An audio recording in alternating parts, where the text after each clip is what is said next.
Thank you. Good afternoon, ladies and gentlemen. While my slides get put up, I'll just give a brief introduction of myself and what I represent. Yeah, so my name is Ikechukwu Uche, like Chinwe just said. Not the footballer. I'm not the footballer, so bear that in mind. I'm a Port Harcourt boy. I grew up here in Port Harcourt school and everything. Some may call me a geek, some may call me a nerd, some may call me... My nickname in school was Dexter. If you know what Dexter or who Dexter is. Currently, I do a 9 to 5, a 7 to 4 job. So I have a daily job. I do project management. But I have a passion for IT, for IM, for things like this. Okay, I have interests ranging from computer programming through electronics, engineering generally. I love to read books, so there I am.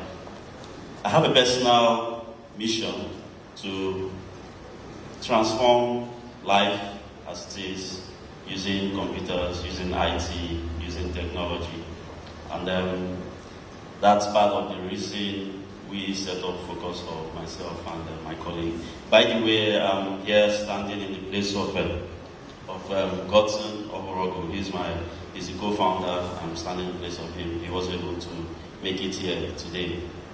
So we set up Focus Hub just to help us do that. Similar to what Uche mentioned, I don't want to repeat what he said, but we just discovered that we have a need in this part of the world, in this part of the country.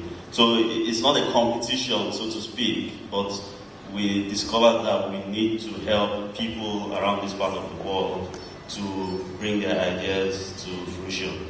Not everybody has the resources or the opportunities to get to Lagos. So why don't we do something to help people? Okay, I was glad to hear that I have just 10 minutes to talk because I'm a man of few words. So in conclusion,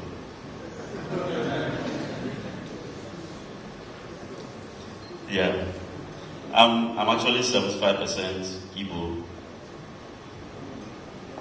So you can ask me later about the other 25%. You know what they say about Igbo people? They say we like money. You know, it's actually amusing. I don't get offended by it. It's amusing because I know that even the people saying that also like money. Because if they didn't, they would give me their money. Another set of people I know who like money, another set of people are startups. Maybe more than us, maybe more than Igbo people, they like money. Yeah. This talk is particularly targeted at potential investors, Lexi, and other people. I believe we have a few other investors here. I believe we have friends and family members of startup owners and entrepreneurs. I hope we have people in government here as well. This talk is primarily targeted to people like that. Just try to make a case for funding for startups. So it's not necessarily new material. It's not necessarily something that we don't do, but I believe that we need to sort of make an emphasis or place an emphasis on that. Funding is not necessarily cash. Yeah, it could be in kind. It could be internet packages. It could be equipment. It could be resources. It could be. I mean, you can actually measure it in a lot of different dimensions. But funding is what we're talking about. My friend Lucia, I have a friend Lucia. In one of our conversations, she said, "One man idea, not dream with me." Okay, a poor man's idea. We're all Ajay people here. It didn't seem to understand what I said. A Commons idea is really just a dream. That's what she said. And there's a lot of wisdom in that. Because what it means is that basically everything we will see pitched here, every idea will just be a lot of hot air if they cannot find funds to actualize their dreams, if they cannot find funds to bring those things to reality.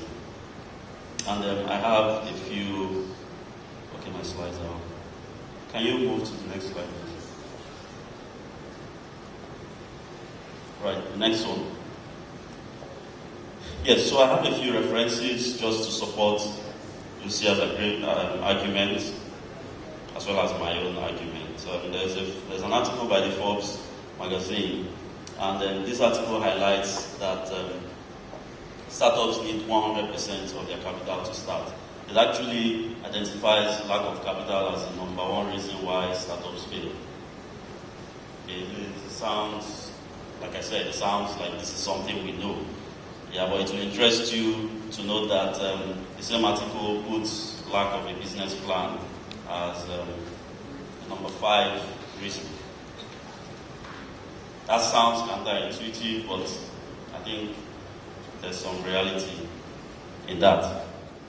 Yet another article by the Business Insider website, it says that the private sector economy has a lifeblood and it is startups. Port Harcourt or Nigeria, or you can use the South as a case in point. If you do not have these kind of organizations, these kind of companies, these kind of setups running, you would struggle to meet the development goals of government. All right, so this article, like I said, identifies startups, and it makes recommendations, and it listed funding and investment as the number 2 recommendation. Okay, so it says that actually recommends for community banks to be set up to support startups and entrepreneurs. Please, just when I mention startups, I also refer to entrepreneurs. Again, there is a third reference. Next slide, please. This was a survey by CB Insights, surveyed 101 failed startups, and it identified as the number 2 reason why startups fail, that they ran out of cash. Just to add value, the number 1 reason is no market need. So if you have a startup, if you have an idea, you need to be sure that there is really a need for it in the market. But cash is the number 2 reason why startups fail. So like I said, we know this, but somehow hearing from others or hearing it again puts it in perspective, or places some emphasis on it. Coming closer home, on the positive side, there was, I'm sure a lot of us, or some of us would have heard about the UWIN program. The federal government of Nigeria launched the UWIN program in 2011, solely aimed at funding entrepreneurs to the tune of between 2 and 10 million naira each. Right? There was a World Bank report on the impact of that program sometime this year, and I have a few points. By the end of the 3rd year, the 1,200 winners were estimated to have generated more than 7,000 new jobs from this. If you look at the next slide, for new firms, next slide please. Okay, so for existing firms, winning or taking part in this resulted in a 20 percentage points increase in survival over the 3 years. It resulted in a 21% increase in likelihood that this firm has 10 or more workers. It resulted in more innovation and 25% increase in profit just from this program. For new firms, the next slide, the picture is very similar. The impact was more on new firms. So there's a 37% point increase in the likelihood that that firm will still be alive 3 years later. So this gives you a clear picture of the impact of funding for startups. I wouldn't want to take too much time painting this picture. On the other hand, there are major challenges towards facing potential investors. Number one is the issue of trust. Secondly is the issue of profitability. How am I sure that I'm not just giving my money away? Poverty alleviation. As a side note, I have a friend who went into a business and what he used to do was supply sand to companies and all that. And one day, in fact, it was one problem or another between himself and the driver. And one day he went to the driver's house and he told me, he said, I knew what the problem was. Because what he saw in the man's house was way more than what he had in his house. The driver had leather seats, had a flat screen TV, and all of that in his house. Okay, so trust is a real issue. And secondly, management. How am I sure that this fund will be properly managed? And this is where Focus Hub and other organizations represented here, including the organizers of this event, come in. We can prefer or provide a first level or whatever level interface between potential investors and startups. We can help with pre-screening. We already have a program for screening startups which we're running currently.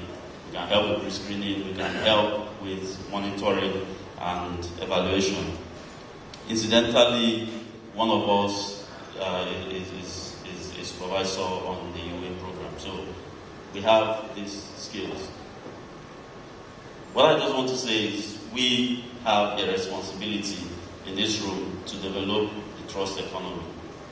Trust is a major challenge in Nigeria. Right. Time will fail us to touch on other elements of funding. Of course, this is a very short talk.